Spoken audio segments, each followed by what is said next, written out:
끊임없이 몰아치는 문제로 고통스러울 때, 끊임없이 몰아치는 문제로 고통스러울 때라는 제목으로 하는 말씀을 증거하도록 하겠습니다. 우리 인생에 연이어오는 문제들, 이거 하나 끝내놓으면 또 하나가 터지고, 이거 하나 잠잠해지니 또 저 문제로 고통스러운 그 멘탈 흔들리고 멘탈 나가버릴 때 있죠. 이럴 때 여러분 우리가 정신 차려야 합니다. 이상하게 고난은요 막 연속해서 와서 우리를 정신 못 차리게 해요. 그러니까 우리 축구 보면 막 그냥 정신없이 몰아치죠. 한번 몰아칠 때는 그때를 잘 막으면 기회가 온다는 말이에요.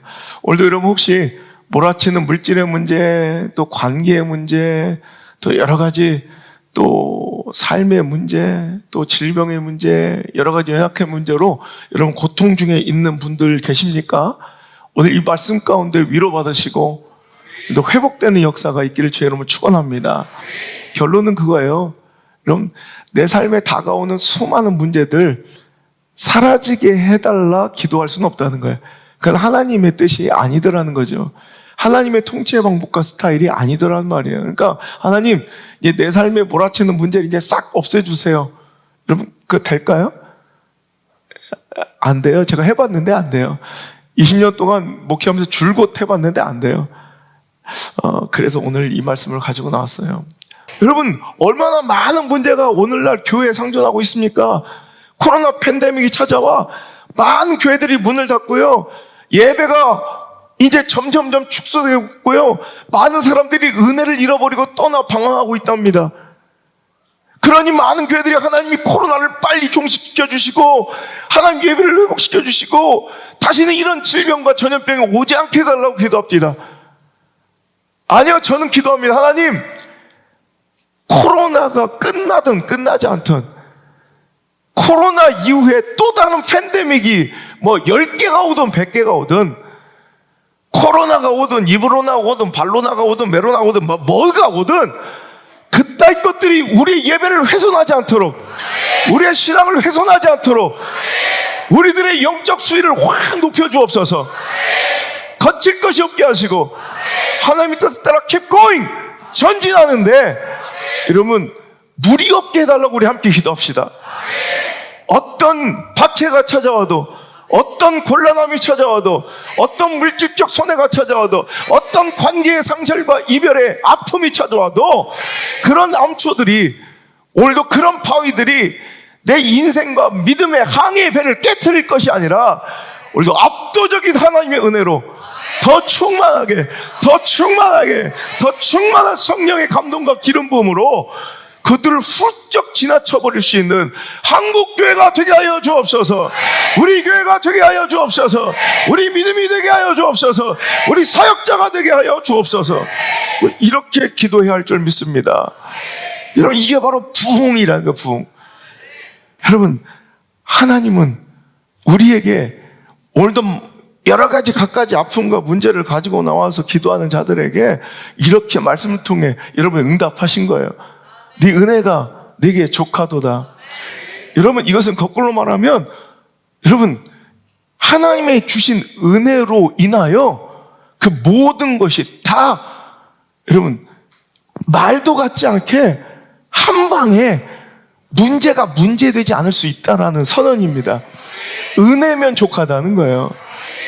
내가 받고 있는 충분한 은혜로 말미암아 그것을 이길 수 있다는 선언이고, 또 하나님께서는 정답을 알려주신 거예요. 은혜만 받으면 돼. 더 충만하면 돼.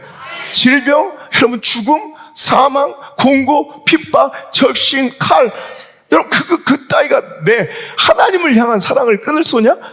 여러분 그 사람은 용기가 원래 겁세포가 없고 두려움이 없고 목숨 따윈 2개 정도 3개 정도 갖고 다니는 사람이 아니라 사도 바울도 똑같이 우리처럼 두려움도 있고 어려움도 있고 아픔도 있고 곤란함도 느낄 줄 알지만 무엇이 크기에, 무엇이 충만하기에, 무엇이 넘치기에, 은혜가 충만하기에, 하나님을 향한 그 사랑이 흘러 넘칠 정도로 충만하니까 야 그따위 거 doesn't matter. 상관없어. 나 상관없어. 그따위가.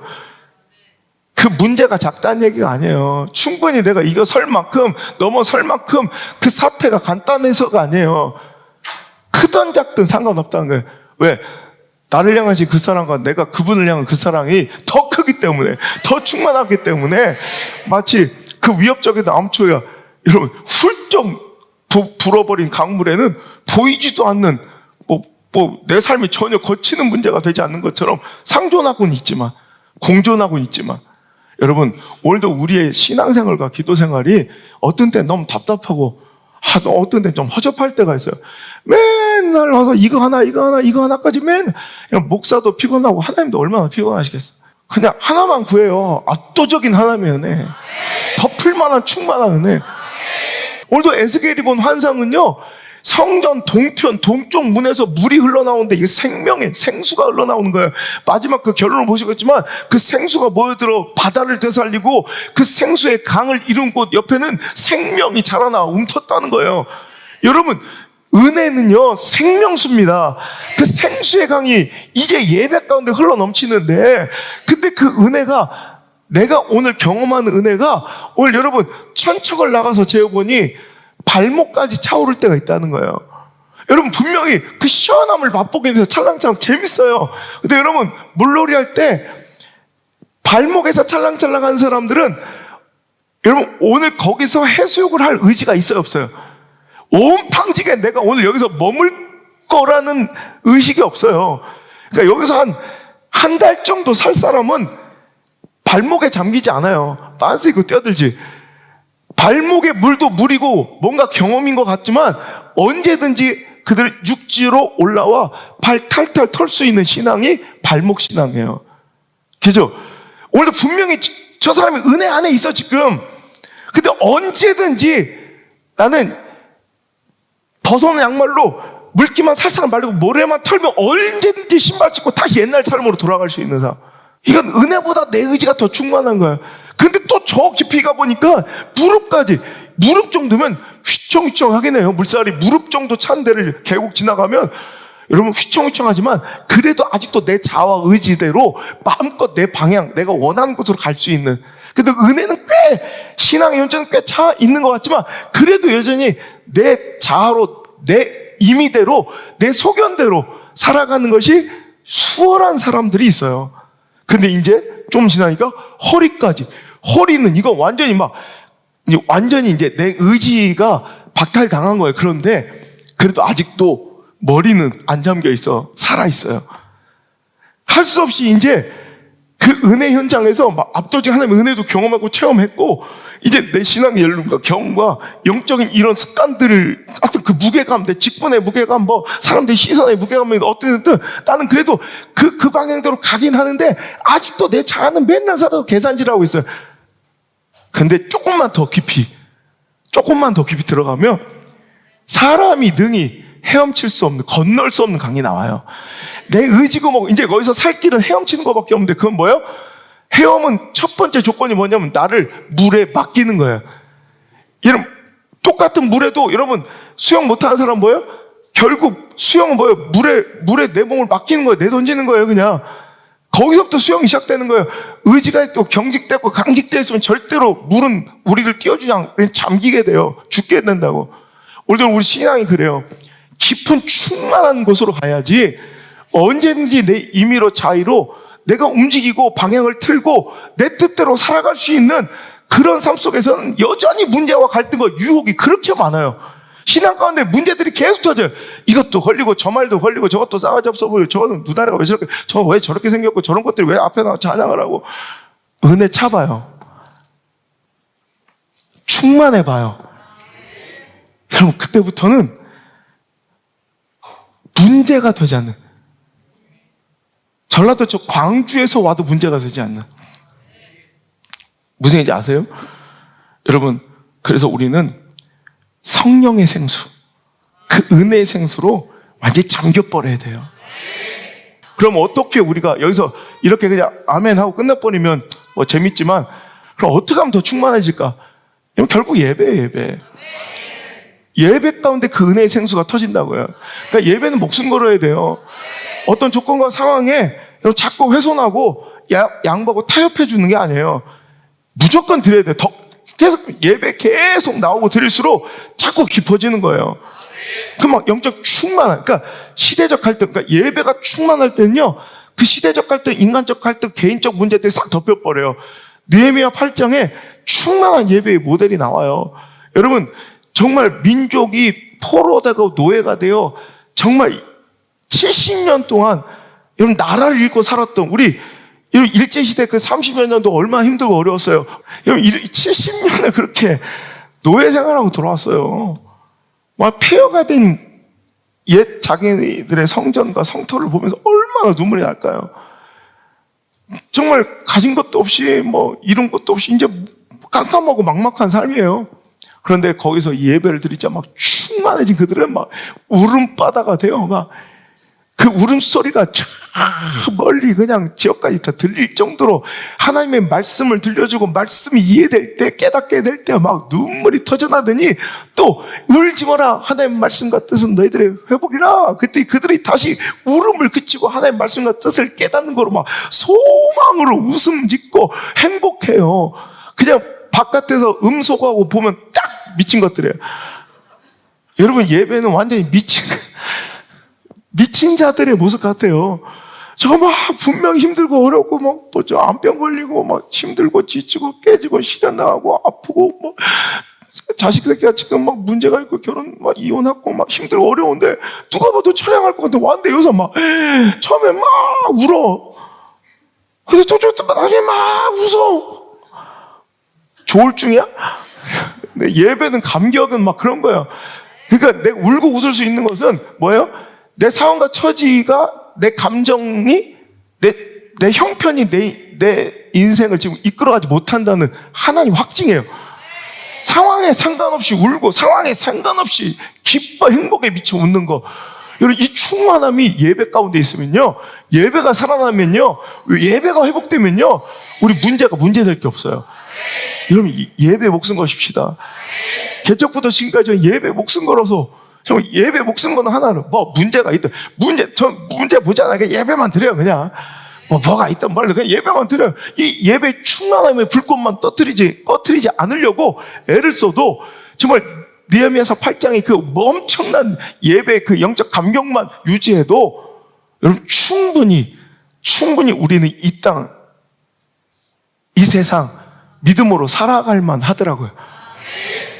여러분, 그 예배의 감격을 여러분 누리시길 바랍니다. 두 번째로는 더 깊이 기도하는 거예요. 영적 수혜를 높인다는 건 더 뜨겁게 예배하고 더 깊이 기도하라. 여러분, 한나가 생각나요. 한나 이 문제 끝날까요? 매일 암초일걸요? 여러분, 사무엘상 1장 6절 한번 읽어볼게요. 시작. 여호와께서 그에게 임신하지 못하게 하심으로 그의 적수인 분인나가 그를 심히 격분하게 하여 괴롭게 하더라. 자, 이 문제가 어떻게 끝나요? 자기는 아기를 못 갖고 남편의 사랑을 받아. 근데 아기는 낳지만 남편의 사랑을 못 받는 이 분인나가 자기를 막 격분하게. 여러분, 이거 문제 어떻게 이 문제가 끝나겠어요? 그때 7절 시작. 매년 한나가 여호와의 집에 올라갈 때마다 울고 먹지 아니야. 이거는 뭐 한번 일회성으로 딱 끝내고 정리하면 될 문제가 아니라 이거 죽을 때까지 가지고 가야 될 문제예요. 이건 계속 고통스러워. 여러분 그런 문제들 있으시죠? 이건 뭐 계속 끝나지 않을 고통스러운 문제들의 연속이 있죠? 여러분 이거 어떻게 끝내? 여러분 이럴 때 방법이 있다는 거예요. 그때 한나는 어떤 선택을 했어요? 분인나 너 정말 하더니 우리의 삶의 문제가 왜 자꾸 꼬인지 알아요? 팔 걷어붙이고 분인나 머리끄댕이를 잡기 때문에 그래요. 우리는 힘들고 어려운 문제가 계속 찾아올 때 팔 걷어붙이고 생명줄 되는 기도줄을 잡아야 돼요. 10절에 한나가 마음이 괴로우니 분인나 찾아가서 깔치를 뜯었다라가 아니라 한나가 마음이 괴로워서 여호와께 기도하고 통곡하더라. 12절, 그가 여호와 앞에 오랫동안 기도하는 동안에, 보세요, 이제는 그냥 내가 옛날 했던 기도가 아니라 어떤 거에도 더 깊은 기도, 보이시죠? 오래도록 통곡하며 오늘도 간절히 여호와를 찾아요. 이게 영적 수위가 높아지는 거예요. 기도에서 내가 원하고 꿈꾸는 방향대로 모든 삶이 딱 이렇게 조형물처럼 완성되고 꽃처럼 딱 세팅돼야 끝나는 게 아니라 어떤 때는요, 기도하는 가운데 풀려버려요. 그럴 때 많죠. 이건 심각한 내적 갈등, 특히 관계의 문제에 대해서 막 너무 힘들고 지치고 정말 미운 사람도 있어요. 그런데 처음에 기도해요. 이 문제 갈등이 내가 원하는 방향이 있어요. 그래, 코가 깨져버리거나 막 이사가 가버리거나 막 우리가 안 나왔으면 좋겠다 막 이런 기도를 한다고. 그런데 기도를 계속해요. 그런데 기도하는 가운데 그냥 다 풀려버려요. 그 관계가 그대로. 너무 고개 그렇게 끄덕거리지 마요. 그럼 다 옆 사람 보잖아. 그 사람도 자기를 위해서 그렇게 기도했대. 그러니까 여러분, 다 그렇게 풀려버린 거예요. 그냥 희한해요. 왜냐하면 그 사람도 그대로 분이 나는 갑자기 싸가지가 있어졌을까요? 분이 나는 갑자기 개념이 없다가 있어지고 싸가지가 없다가 있어져요? 아니죠. 똑같은 분이 나요. 다만 내가 기도함으로 더 뜨겁게 더 깊이 기도함으로 영적 수위가 높아지니 그런 게 잠긴 거예요. 그냥 수면 아래로.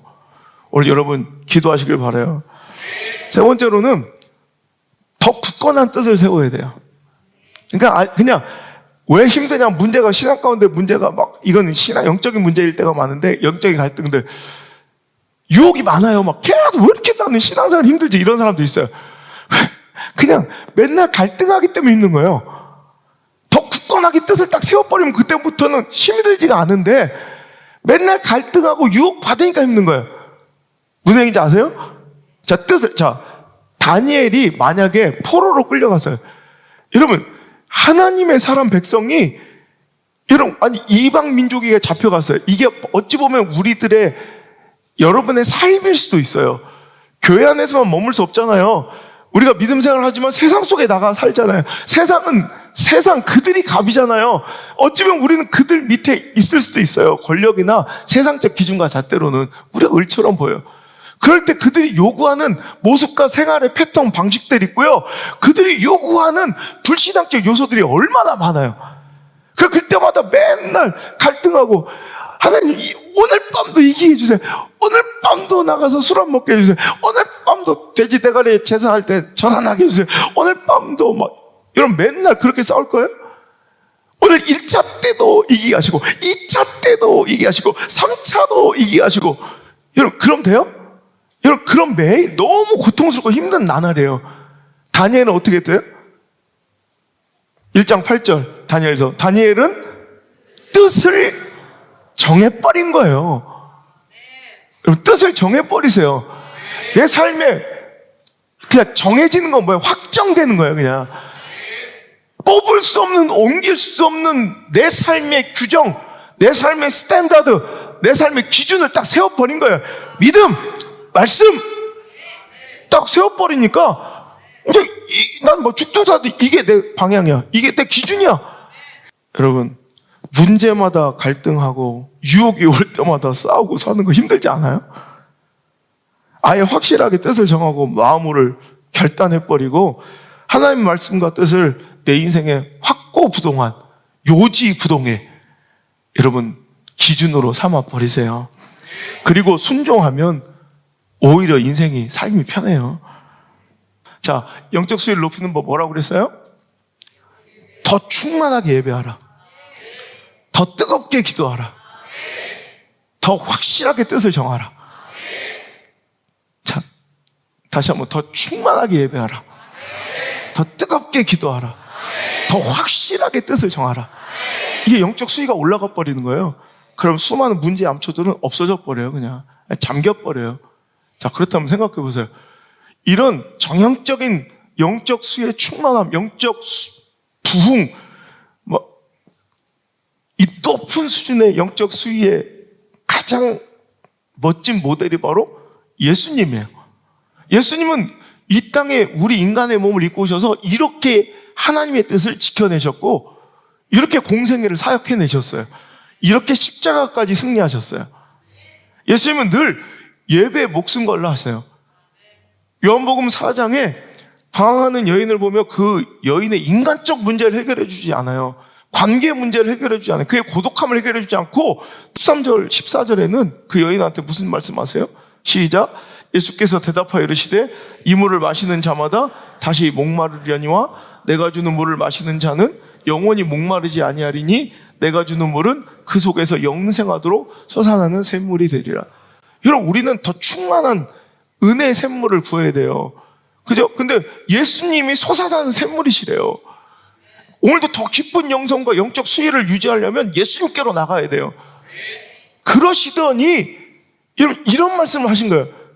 23절 시작. 아버지께 참되게 예배하는 자들은 영과 진리로 예배할 때가 오나니 곧 이때라. 아버지께서는 자기에게 이렇게 예배하는 자들을 찾으시느니라. 하나님은 영이시니 예배하는 자가 영과 진리로 예배할지니라. 아멘. 보세요. 오늘도 예수님이 생명의 생수의 근원이시라고 말씀하신 이후에 그러니 뭐 하래요? 예배하라는 거예요. 예배에서 흘러나오는 그 생명의 강이 우리를 살리고 회복시킨다는 거죠. 그러니까 예배 안에서 우린 살아야 돼요. 예배 안에서 우린 소망을 얻어야 돼요. 예배 안에 잠겨야 돼요. 예배 발목까지 까짝까짝하는 마당만 밟는 뜰만 밟는 예배가 아니라 지성소 깊은 곳까지 내 삶을 장갑버리는 예배가 돼야 돼요. 그리고 예수님은 그 충만한 예배 다음에 뜨겁게 기도하시기를 멈추지 않으셨죠. 여러분, 예수님께서 누가복음 22장 39절 시작. 예수께서 나가서 습관을 따라 감람산에 가심에 제자들도 따라갔더니 그곳에 이르러 그들에게 이르시되 유혹에 빠지지 않게 기도하라. 예수님은 뭐 했대요? 습관을 따라 기도하신 거예요. 유혹에 빠지지 않도록, 시험에 예수님조차도 육신을 입고 이 땅에 오셨을 때 수많은 시험과 유혹들이, 수많은 암초들이 예수님도 당하신 거예요. 그럴 때 예수님은 어떻게 이기셨어요? 한나가 그랬다. 예수님도, 여러분, 우리 인간으로 오셨을 때는 뭐 하셔야 돼? 뜨겁게 기도하는 거예요. 습관을 따라 매일 기도하는 거예요. 그러더니 41절 그들을 떠나 돌 던질 만큼 가서 무릎을 꿇고 기도하여 41절 시작. 이르시되 아버지여, 만일 아버지의 뜻이거든 이 잔을 내게서 옮기시옵소서. 그러나 내 원대로 마옵시고 아버지의 원대로 되기를 원하나이다 하시니 천사가 하늘로부터 예수께 나타나 힘을 더하더라. 예수께서 힘쓰고 있어 더욱 간절히 기도하시니 땀이 땅에 떨어지는 핏방울같이 되었더라. 유혹이 있어요. 두려움이 있어요. 몰아치는 여러분 시련들과 아픔들이 계속 여전히 상존해요. 예수님 어떻게 하셨어요? 여러분, 땀방울이 핏방울처럼 더 간곡히 간절히 기도할 때 여러분 하나님의 도우심으로 그 힘든 위기 어려움을 정말 끊임없이 이어지는 그 고통스러운 나날을 이겨낼 수 있는, 여러분 감당할 수 있는, 살아낼 수 있는, 버틸 수 있는, 견딜 수 있는 힘이 생겨나더라는 거예요. 시대의 냉대, 제자들의 배신, 육체적 고통, 그 공생의 사역 가운데 예수님이 얼마나 많은 문제와 아픔과 내적 갈등이 있으셨겠어요. 하지만 예수님은 문제와 싸우지 않으셨어요. 그럴수록 뜻을 정하시고 굳게 결심하시고 순종의 길, 사명의 길을 꿋꿋이 걸어가시더라는 거예요. 이것이 바로 모든 문제를 이기는 가장 확실한 방법이더라는 거죠. 결국 영적 수위를 높이는 방법, 그 길은 예수님을 향하는 거든, 예수님처럼 사는 거고, 예수님과 동행하면 우리 영적 수위가 높아지는 거예요. 여러분, 오늘도 우리 삶에 끊임없이 몰아치는 문제로 고통받고 아파하십니까? 자, 이제 더 충만하게 예배합시다. 더 뜨겁게 기도하시고 더 확실하게 뜻을 정하세요. 예수님처럼 굳은 결심하셔서 우리 예수님처럼 살면, 예수님과 결이 같이, 방향을 같이 예수님과 함께만 걸어가면 여러분 충만한 삶을 살 수 있어요. 그리고 그 예수님 때문에 그 모든 삶의 문제를 압도적인 하나님의 기쁨과 은혜로, 그분에게부터 공급받던 사랑으로 넉넉히 이기게 될 줄 믿으시면 아멘. 찬양합시다.